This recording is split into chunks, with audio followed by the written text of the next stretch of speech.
முள்ளிவாய்க்கால் தமிழின படுகொலையின் 17ஆம் ஆண்டு நினைவேந்தல்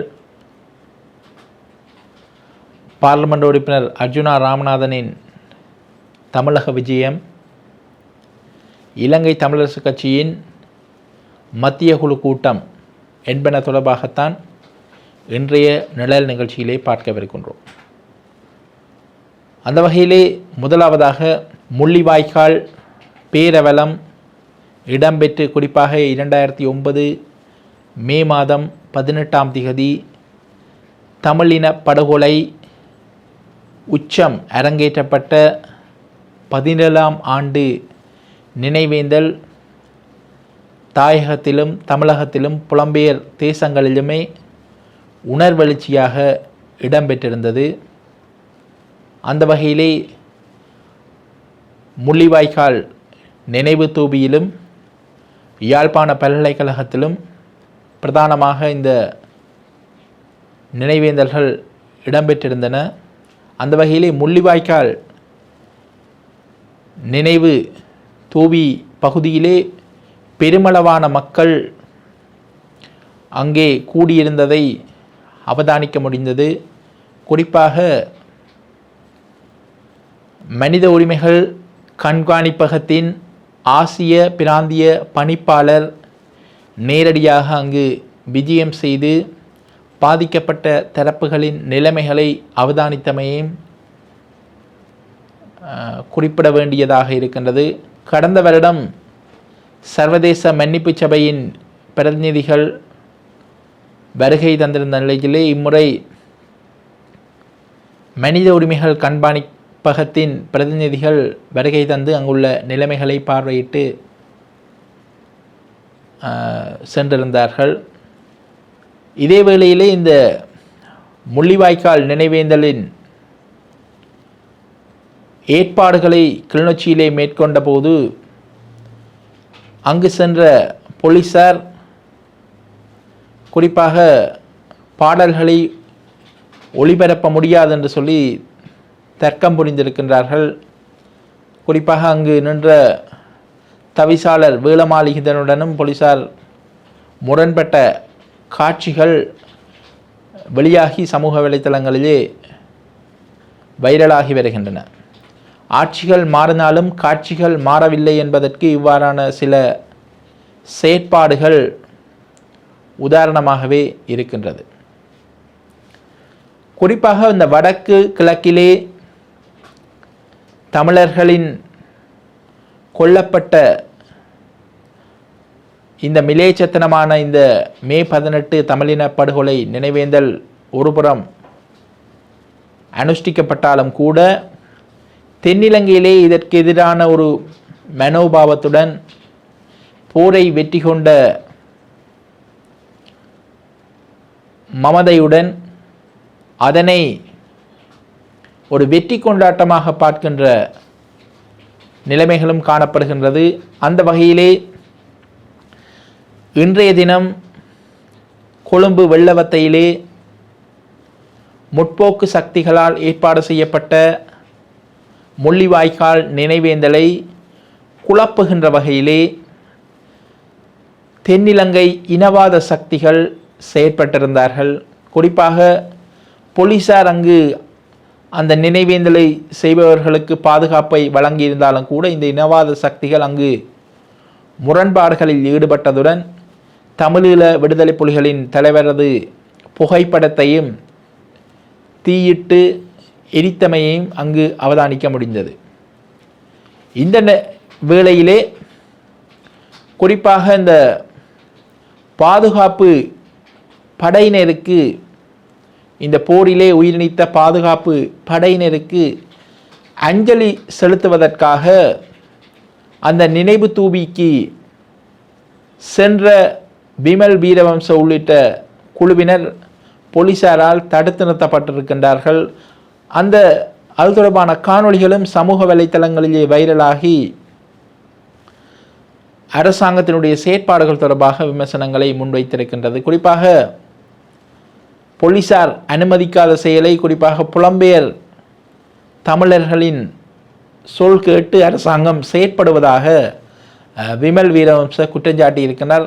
அதனையும் மீறி விமல் வீரவம்ச சென்ற முயற்சித்த போது அங்கு தடக்கி கீழே விழுந்த காட்சிகளும் சமூக வலைத்தளங்களிலே வைரலாகி வருகின்றது. இந்நிலையிலே யுத்தத்தை முடிவுக்கு கொண்டு வந்ததாக மாறுதட்டுகின்ற முன்னாள் ஜனாதிபதி மஹிந்த ராஜபக்ஷவு கூட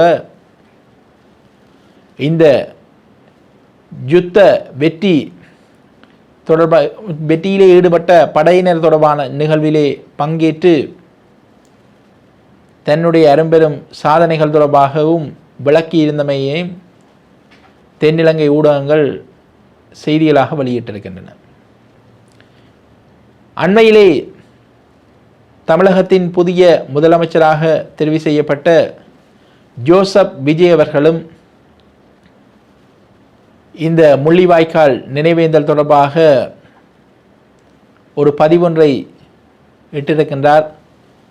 அந்த வகையிலே இதயத்தால் நாங்கள் இந்த அவர்களின் துயரத்தில் பங்கெடுப்போம் என்று சொல்லியும் ஈழத்தமிழ் உறவுகளுக்காக தாங்கள் தொடர்ந்து குரல் கொடுப்போம் என்ற துணியிலே அந்த பதிவையும் இட்டிருக்கின்றார்.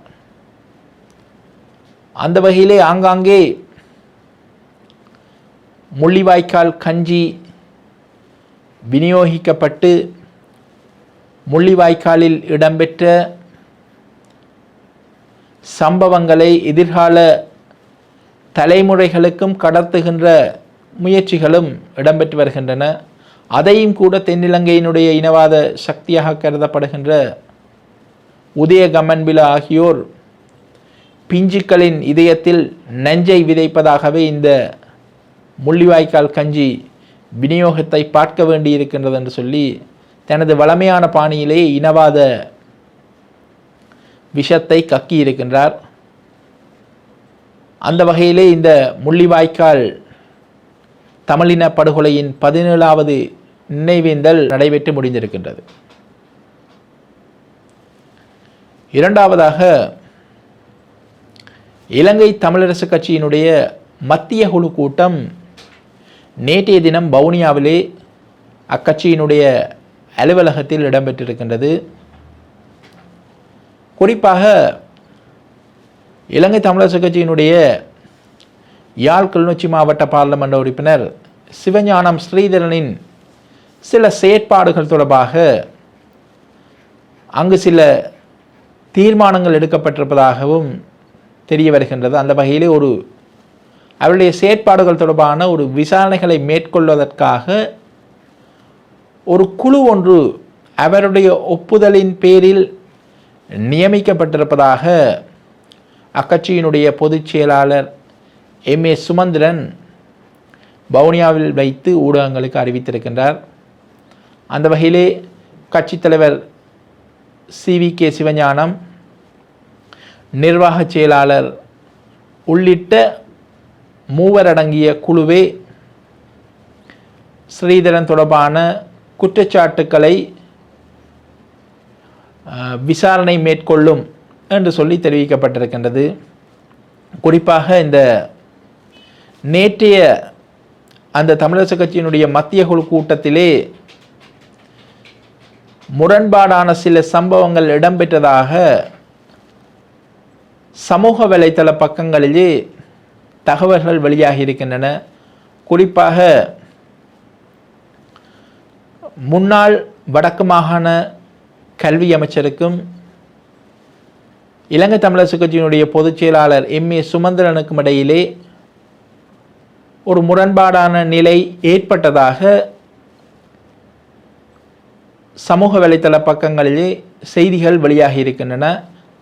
இது எவ்வாறு இருப்பினும் அது தொடர்பான உறுதிப்படுத்தப்பட்ட தகவல்கள் எதுவுமே வெளிப்படுத்தப்படவில்லை. குறிப்பாக சுமந்திரன் ஸ்ரீதரன் இடையிலான முரண்பாட்டை தொடர்ச்சியாக பேணி அதனை தீர்க்காவிட்டால் கட்சி இரண்டாக உடைந்து விடும் என்று சொல்லி நேற்றைய மத்திய குழு கூட்டத்திலே ஒரு சிலர் கருத்து தெரிவித்திருந்த நிலையில் திடீரென கருத்தை வெளியிட்ட கேசவன் சஜேந்தன் மத்திய குழு உறுப்பினர் ஒரு கருத்தை தெரிவித்ததாக ஒரு பத்திரிகை, ஒரு இணையவழி பத்திரிகை ஒன்று ஒரு தகவலை வெளியிட்டிருக்கின்றது. அந்த வகையிலே கட்சி உடைய போகின்றது என்ற தீர்மானம் ஏற்கனவே நீங்கள் எடுத்து விட்டீர்கள், ஒரு தேர்தலுக்கான தருணம் பார்த்து காத்திருக்கின்றீர்கள். அந்த வகையிலே இனித்தான் கட்சி உடைய போகின்றது என்று சொல்வதன் மூலம் நீங்கள் என்னத்தை எதிர்பார்க்கின்றீர்கள் என்று சாரப்பட அவர் கருத்தை தெரிவித்ததாகவும் அந்த இணைய பத்திரிகையிலே செய்தி வெளியாகி இருக்கின்றது. குறிப்பாக இந்த சுமந்திரன் மற்றும் ஸ்ரீதரன் ஆகிய இரண்டு தரப்பினரிடையிலான ஒரு மோதல் போக்கு இனிமேலும் தொடருமா அல்லது இதற்கான ஒரு முடிவு கிடைக்குமா என்று சொல்லி பலரும் காத்திருக்கின்ற நிலையிலே இலங்கை தமிழரசு கட்சியினுடைய ஒரு பார்லமெண்ட் உறுப்பினருக்கு எதிராக தற்போது ஒரு விசாரணை குழு ஒன்று கட்சிக்குள்ளே அமைக்கப்பட்டிருக்கின்றது. அந்த விசாரணை குழு என்ன முடிவை எடுக்கும், இதன் மூலம் இந்த கட்சியினுடைய ஒற்றுமை சாத்தியப்படுமா அல்லது மேலும் அந்த ஒற்றுமை சிதறுமா என்று சொல்லி பல கேள்விகள் இருக்கின்றது. இந்த நிலையிலே இலங்கை தமிழரசு கட்சி மற்றொரு தீர்மானத்தையும் அறிவித்திருக்கின்றது. குறிப்பாக ஜனநாயக தமிழ் தேசிய கூட்டணியுடன் பல சுற்று பேச்சுவார்த்தைகள் இடம்பெற்ற நிலையில் ஜனநாயக தமிழ் தேசிய கூட்டணியுடன் இணைந்து பயணிப்பது என்று சொல்லியும் ஒரு முடிவு எடுக்கப்பட்டிருப்பதாக அறிய முடிகின்றது. குறித்த முடிவுக்கும் சிவஞானம் ஸ்ரீதரனுடைய தரப்புகள் கடும் எதிர்ப்பை வெளியிட்டதாகவும் தகவல்கள் தெரிவிக்கின்றன. குறிப்பாக முருகேசு சந்திரகுமார் தரப்புடன் இணைந்து பயணிப்பதற்கு அவர்கள் அங்கு எதிர்ப்பை தெரிவித்திருந்ததாகவும் அறிய முடிகின்றது. பார்ப்போம் இந்த விடயத்தில் இலங்கை தமிழரசு கட்சியினுடைய முடிவுகள் எவ்விதம் அமையப் போகின்றது என்று. மூன்றாவதாக யாழ்ப்பாண மாவட்டத்தைச் சேர்ந்த சுயேட்சை பார்லமெண்ட் உறுப்பினர் ராமநாதன் அர்ச்சுனா அண்மையிலே ஒரு தனிப்பட்ட விஜயமாக இந்தியாவின் தமிழகத்திற்கு சென்றிருந்தார். குறிப்பாக தமிழகத்தினுடைய முதலமைச்சராக பொறுப்பேற்ற ஜோசப் விஜய் அவர்களை பெரிதும் பாராட்டி இலங்கை பார்லமெண்டத்தில் உரையாற்றியதையிட்டு அங்குள்ள ஒரு தனியார் நிறுவனத்தினுடைய அழைப்பின் பேரிலே சென்று அதனை ஒட்டி பல அரசியல் தரப்புகளையும் அவர் அங்கு சந்தித்து வருகின்றார். அந்த வகையிலே குறிப்பாக தற்போதைய தமிழக முதலமைச்சராக உள்ள ஜோசப் விஜயின் அமைச்சரவையில் பங்கேற்றுள்ள ராஜ்மோகன், ஆதவ் அர்ச்சுனா போன்றவர்களையும் ராமநாதன் அர்ச்சுனா சந்தித்து கலந்துரையாடி இருக்கின்றார். இதே வேளையிலே நாம் தமிழர் கட்சியினுடைய சீமான் தொடர்பாகவும் கடும் விமர்சனங்களை அவர் முன்வைத்திருக்கின்றார். குறிப்பாக சீமானவர்கள் கடந்த காலங்களிலே சொல்லி வந்த பல கருத்துக்கள் தொடர்பாகவும் அவர் கடுமையான விமர்சனங்களை முன்வைத்திருக்கின்றார். இதே வேளையிலே விடுதலை சிறுத்தைகள் கட்சியினுடைய முள்ளிவாய்க்கால் தொடர்பான ஒரு பொதுக்கூட்டம் ஒன்றிலும் ராமநாதன் அர்ச்சுனா பங்கேற்றிருக்கின்றார். குறிப்பாக அந்த நிகழ்ச்சியிலே பேசிய பார்லமெண்ட் உறுப்பினர் ராமநாதன் அர்ச்சுனா, நான் இங்கு தமிழீழ விடுதலை புலிகள் தொடர்பாகவும் நான் இங்கு பேசுகின்ற விடயங்கள் தொடர்பாகவும் நான் இலங்கைக்கு செல்லும்போது கைது செய்யப்படலாம் என்று சொல்லி ஒரு எச்சரிக்கையையும் விடுத்திருக்கின்றார். குறிப்பாக ராமநாதன் அர்ச்சுனா தற்சமயம் அவர் இலங்கைக்கு வருகை தந்துள்ளார் என்பதும் குறிப்பிடத்தக்கது. குறிப்பாக ராமநாதன் அர்ச்சுனா பார்லமெண்டத்திலே உரையாற்றுகின்ற பொழுது கச்சதீவை மாத்திரமல்ல யாழ்ப்பாணத்தையும் ஏன் மட்டக்களப்பையும் கூட தமிழகத்திடம் கையெழுத்து விடுங்கள் என்று சொல்லி அவர் பார்லமெண்டத்தில் தெரிவித்திருந்தார். குறித்த கருத்துக்கள் தொடர்பாக தமிழகத்திலே ஊடகங்கள் கேள்வி எழுப்பிய போது இலங்கையிலே தமிழ் மக்கள் பாரபட்சமாக நடத்தப்படுவதால் தான் அத்தகைய ஒரு கோரிக்கையை முன்வைத்ததாகவும் தெரிவித்திருக்கின்றார். அந்த வகையிலே ஜோசப் விஜய் முதலமைச்சராக பொறுப்பேற்ற பின்னர் இந்த கச்சதீவு தொடர்பாக அவர் முன்வைத்துள்ள கோரிக்கையிலும் எந்தவித பிழையும் இல்லை என்ற பாணியிலே அவர் தனது கருத்தை தெரிவித்திருக்கின்றார். குறிப்பாக இலங்கை மீனவர்கள் மற்றும் இந்திய மீனவர்களிடையே இந்த கச்சதீவு தொடர்பாக பல வாத பிரதிவாதங்கள் இருக்கின்றது. இந்த நிலையில்தான் யாழ்ப்பாணத்திலிருந்து தெரிவு செய்யப்பட்ட பாராளுமன்ற உறுப்பினர் கச்சதீவு தொடர்பாக தமிழகத்திற்கு சார்பான ஒரு கருத்தை வெளியிட்டிருப்பதையும் இங்கு குறிப்பிட வேண்டியுள்ளது. இந்த விடயத்திற்கு இங்குள்ள மீனவர்கள் எவ்வாறான ஒரு எதிர்வினையை ஆற்ற உள்ளார்கள் என்ற கேள்வியும் காணப்படுகின்றது. எது எவ்வாறு இருப்பினும் இந்த விடயங்கள் தொடர்பாக பொறுத்திருந்தே பார்க்க வேண்டி இருக்கின்றது. இன்றைய நாளில் பேசுபொருளான முக்கிய விடயங்களை பற்றி தான் இன்றைய நிழல் நிகழ்ச்சியிலே பார்த்தோம். மேலும் பல முக்கிய தகவல்களுடன் மற்றொரு காணொளியில் உங்களை சந்திக்கும் வரை உங்களிடமிருந்து விடைபெறும் நான் உங்கள் கலைமுதன். நன்றி, வணக்கம்.